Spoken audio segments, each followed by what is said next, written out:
Welcome back, Mando.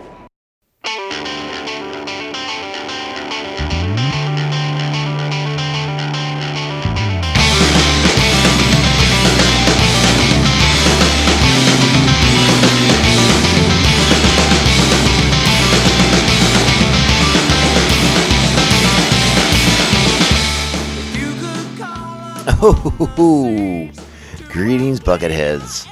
Welcome to a special Bantha bonus tracks episode of Mando Vision. I am your host, Nargai Tom, and thank you so much for checking out our small independent Star Wars podcast. We're so glad you're here. Make sure you're hitting us up on the socials at Mando_Vision and on Twitter/X and Instagram, MandoVision at Blue Sky. Email the show, mandovisiontom@gmail.com, and make sure to like, subscribe, follow, and share the show with all the Mandalorians in your covert. All right, Bucketheads, like we said, this is a Bantha Tracks bonus episode of the show because a little something came up in the news last week that I wanted to spend some time, not a lot of time, but I think it was something worth addressing because it made some headlines last week that, should we say what we normally say? I didn't do it in the last bonus tracks and it felt weird. But let's go ahead. Let's strap on our buckets. I gotta say it the normal way or it just feels inappropriate. Strap on your buckets. Let's go. All right, that being said. So dumb. All right, one more time. Strap on your buckets. Let's go. Get out of here. We'll hold them off. You're going to have to relocate the covert. This is the way. This is the way. All right, Bucketheads. Yes, last week there were some headlines in the news about the future of Lucasfilm. Initially reported as Kathleen Kennedy looking to step down at the end of the year. It sounds like that's not necessarily the case, but she is looking at succession. Like who will take over Lucasfilm? Who will take over the direction of Star Wars after she does decide to retire and decide to step down as the head of Lucasfilm? And while she doesn't name any names or anything like that, I do want to officially put my hat in the ring. I would love to be in charge of the Star Wars. I think that'd be a fun gig. What are my qualifications? Well, I've seen the movies about 700,000 bajillion times, and I think that should count for something. But I think we all know that's a pipe dream because I don't have those Hollywood connects. So odds are it's gonna go to somebody else. I'm willing to bet money on that. Reagan and I could do it as a two-headed monster. I think we get a lot of accomplished, a lot of good for the series, for the films, for the franchise. But I just don't see him trusting us because we are, in fact, lunatics. So odds are he's going to go to somebody. I suppose there's rampant speculation online about who these said people could be.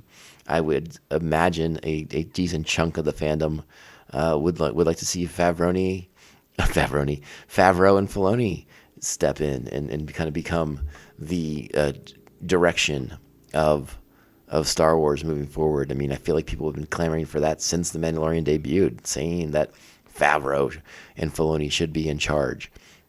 And if that were to be the case, great, sure, let's go for it. Filoni's been the steward of a lot of great Star Wars, learning directly from the master himself. So to me, that makes a lot of sense. But does he even want to do that? Does he want to be the head, or does he want to be one of the voices? And I think that's the thing that a lot of them have to determine. Now, maybe you get some kind of dynamic where if it is Favreau and Filoni, they're more involved in the content, like the way that James Gunn and Peter Safran are for the new DC universe, which we'll see in live action very, very soon. And if that's going to work. Obviously, we don't know what it means as far as the approach of what things will be. No matter who takes over for Star Wars, we don't know. I would imagine things don't change a ton. I would be surprised if all of a sudden they got a new head and this person was just like, time to crank out Star Wars like you wouldn't believe. They tried that already. It seemed foolhardy. It didn't go well. So the future of Star Wars right now is sort of, I don't want to say it's like up in the air necessarily, but like there's going to be a transition, a transition of power, a handing off of the baton of Star Wars. And it will make for interesting times. It will make for interesting conversation fodder.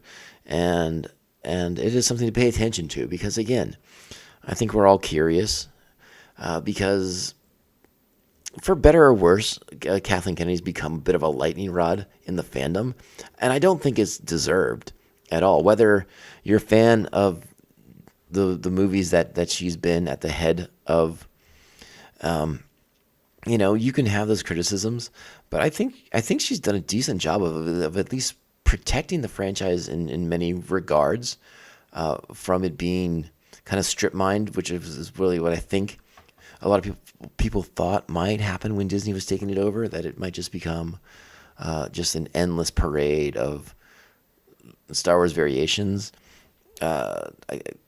She was given the unenviable task of trying to create a sequel trilogy. My feelings on the sequel trilogy are complex, but I would say that they are flawed films at the very, very least. I think they suffer from what the Emperor might call a lack of vision.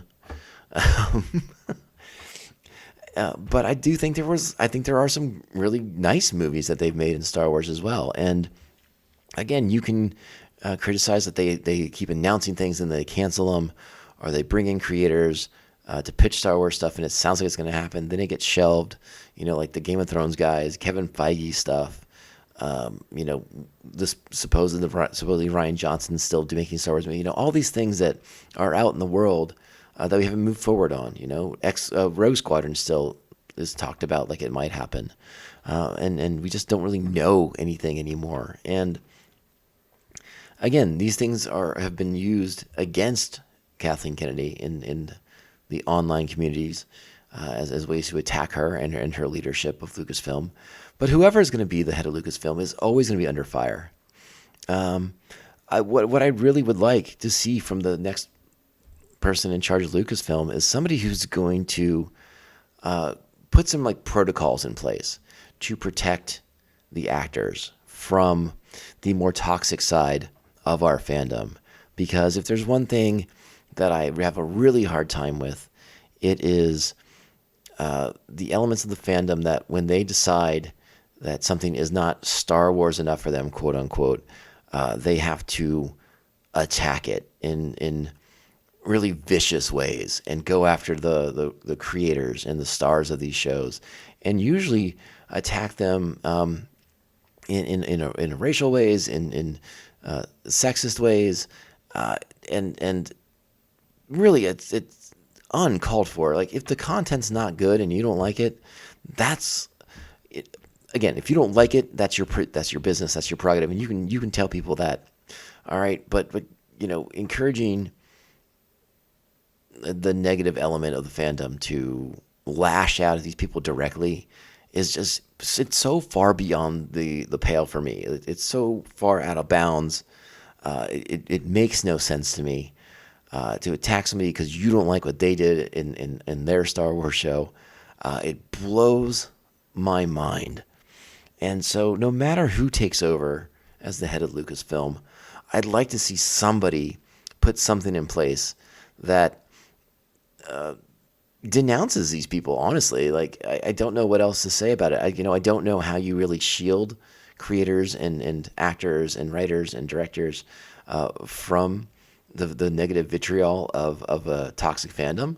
But there has to be something. There has to be something to make these people not have an unpleasant experience making Star Wars, because Star Wars is awesome. People should be excited to be in Star Wars, and maybe their show or movie isn't well received, isn't well regarded. It shouldn't be something they get attacked for. So I'd really would like to see whatever happens with succession of Star Wars, that whoever's in charge of Lucasfilm is adamant that they find a way for Lucasfilm and Disney and all the higher ups to be responsible shepherds of something that we all love, and protect the people that are trying to make new stuff for us. And that's the bottom line. Again, I have said this before in the past. I grew up in a time when there was no Star Wars. All right, Return of the Jedi came out, the toys eventually went away, the comics eventually went away, and that was it for like a decade. There was nothing. And then we finally got some comics back, and we finally got some novels, and then it kind of grew from there, and Lucasfilm started to come back, and George Lucas was like, hey, check it out.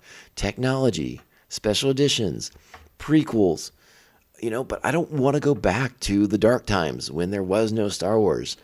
And at a certain point, Disney's going to do what Disney's going to do. And as I'd like to see them making good Star Wars content, just like the rest of us all do. But I certainly don't want to see them get to the point where they just give up on Star Wars because the fandom is tearing itself apart and nothing that they do will be financially successful, so they don't see a point in doing it any longer. While I don't think that day is anytime soon, let's not roll those dice. We've already been long enough without a Star Wars movie in theaters.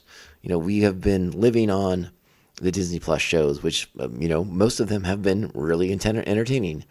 And we're finally looking like 2026. We're going to get Star Wars back in the theaters, but that's almost been 10 years since The Rise of Skywalker was in theaters.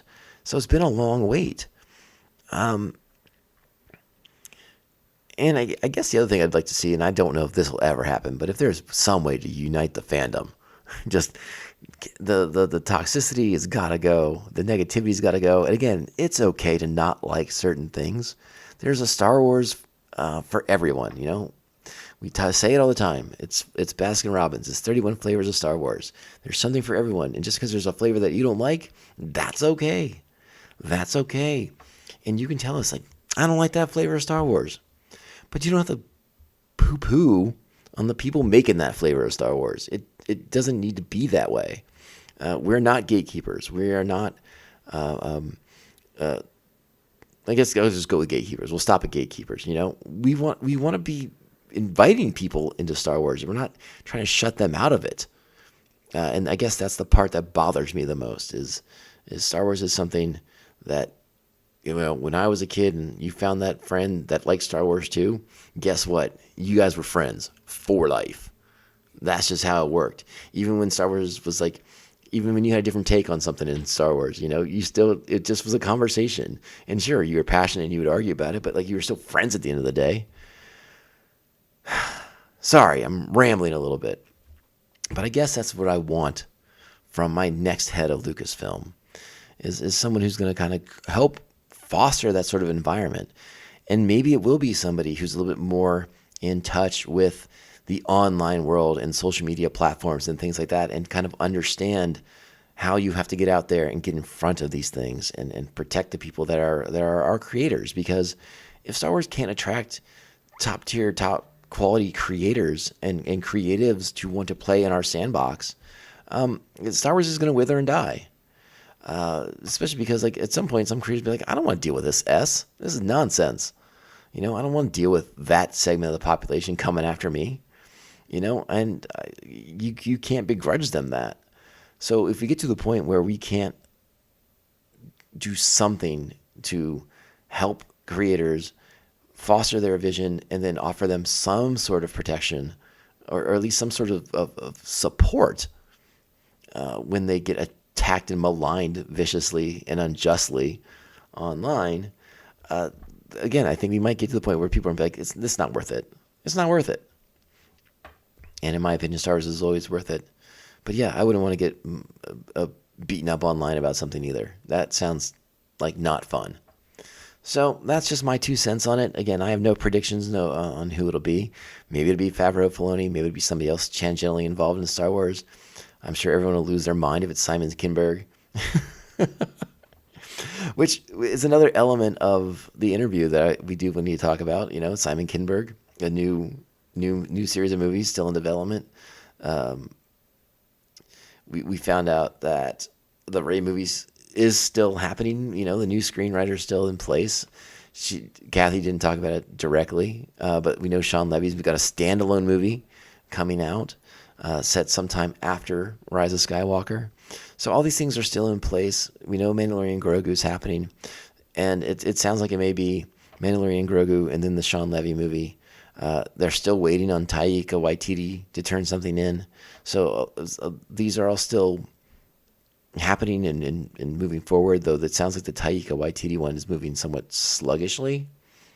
But yeah, they're still in the hopper. So Star Wars in the cinema still sounds like it's happening, and that's good. Let's see. These are exciting people. Taika has definitely a unique creator, unique storyteller. Sean Levy has I think he has a somewhat universal appeal in the way he tells stories. I think his stuff is very approachable. So I think that's an interesting thing. Simon Kinberg has a interesting track record. Again, I love Rebels. I don't really care for his X-Men stuff, but we'll see. Maybe he's a little bit more comfortable in the Star Wars realm, in the Star Wars milieu. So let's just see what happens. I don't know if you guys got any ideas for who should run the Star Wars ship. Maybe Kevin Feige switches over at ultimate heel turn. Just takes the steel chair to Marvel's face and then joins Star Wars. Well, I mean, I don't know. Well, that'd be pretty wild. If you have any crazy speculation, you know where to hit me up. On the socials at Mando_Vision on Twitter and Instagram. Hit me up at MandoVision at Blue Sky. Email the show, MandoVisionTom@gmail.com. And again, just a reminder, make sure you're following, liking, subscribing, and sharing the show with all the Mandalorians in your covert. I truly, truly appreciate it. And again, a great way to support the show, sweet, sweet, sweet 5-star reviews. All right, Bucketheads, this has been a Bantha Tracks bonus show. Thanks for being here. And again, Star Wars Succession. I'm interested. If anyone's got the ability to get me an interview, let's make it happen, Captain. All right, we'll be back very, very soon, continuing our Star Wars Rebels rewatch. But stay tuned for some more bonus episodes because there's some stuff I want to get into. I want to get into the end of the last phase of the Marvel Comics. I want to get into the new phase of the Marvel Comics. And we are long overdue for a High Republic update. So hopefully we'll get some of those things on track for some bonus shows here in the near future. All right, Bucketheads, go out there, be great Star Wars fans, kind, supportive, respectful, and always just awesome, awesome people. We'll be back. But remember, in the meantime, this podcast can only end one way. This is the way. This is the way. This is the way. This is the way. I suppose you'll be heading out. I'm not. You should. It's against the creed. I gave you my word. I'm with you until we both fall. You really buy into that Bantha fodder? I do.